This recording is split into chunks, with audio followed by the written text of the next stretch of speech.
Okay, teachers, K through 2, I wanted to show you what it would look like for a student to use Moby Max for something other than math.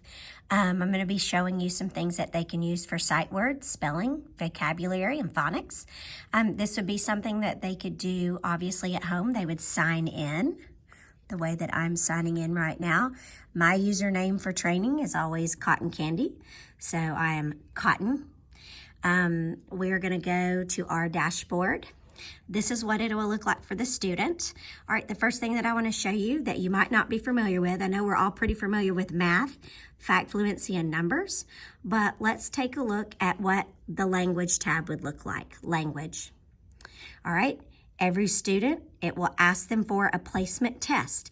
Unless you specifically tell me you do not want your students to take a placement test, in the event that you do not want them to, I can eliminate that for you. All right, let's go back to our home. They will take a language placement test. It is very similar to what they do in the math tab. They would take a placement test for language, and then it would let each student work at their individual level. The next option we have here is vocabulary. Vocabulary. All right, so when they hit this, it's going to ask them to take we'll a start placement with your placement test. This is important. You'll want to focus and try your hardest so that you can. All right, so vocabulary also offers the opportunity for the students to work at their own level for vocab. The next option is spelling list. A spelling list is based on the grade level the student is entered at. This student, Cotton Candy, is entered as a kindergartner.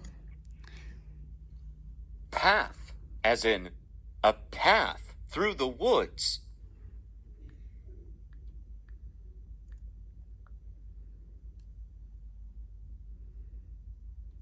Seed, as in plant the seed.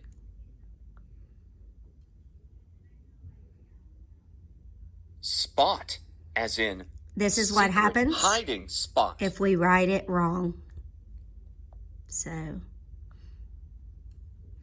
it will show the student how to spell it and ask them to try again. So now I will correct the corrections it wants me to make.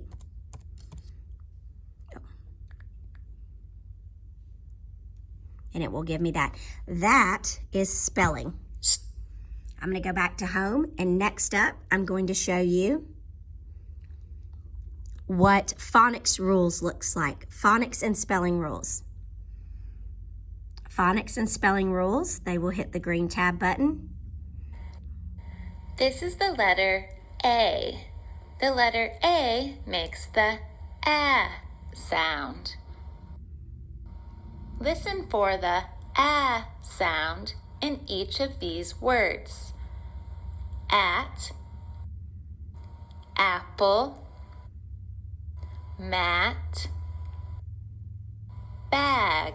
Now I'm going to skip, and it's going to ask me, it's going to check it. A. This is the letter A. All right, so I'm going to come out of phonics and spelling rules now.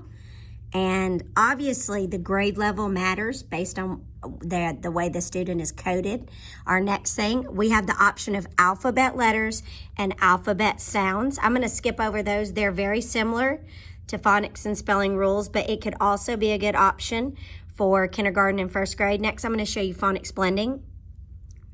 All right, so levels, obviously, you could be specific about where you want your class, but we're going to start with level 1 so you can see phonics blending 1. Phonics blending. S.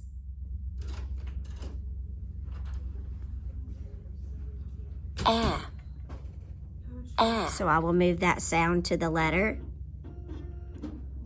S. And I will move this sound to the appropriate letter. Sa.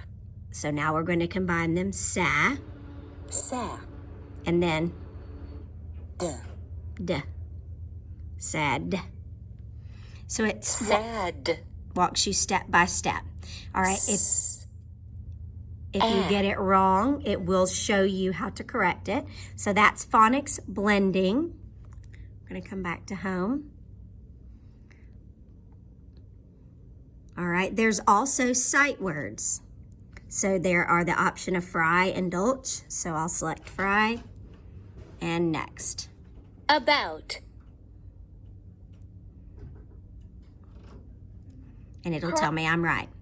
All. Okay, if I hit the wrong one, it'll give me the Listen red to X. the word again. All. And then it'll say it again, and then it keeps the X to show the student which one they've messed up. All right, they keep going higher as they progress. All right, right here under assignments, as you know, we do have the option to make math assignments. So any lessons that you want to assign, specific lessons can be assigned here. There's also board games for fact fluency that are fun. I'm going to take you back to the home. There's also reading and reading stories. So here's reading stories. It's what it looks like. And there's stories that the students can kind of go through. All right, I think that about covers a lot of what's in here and what is automatic and already set up for the students. If you have any questions, please let me know.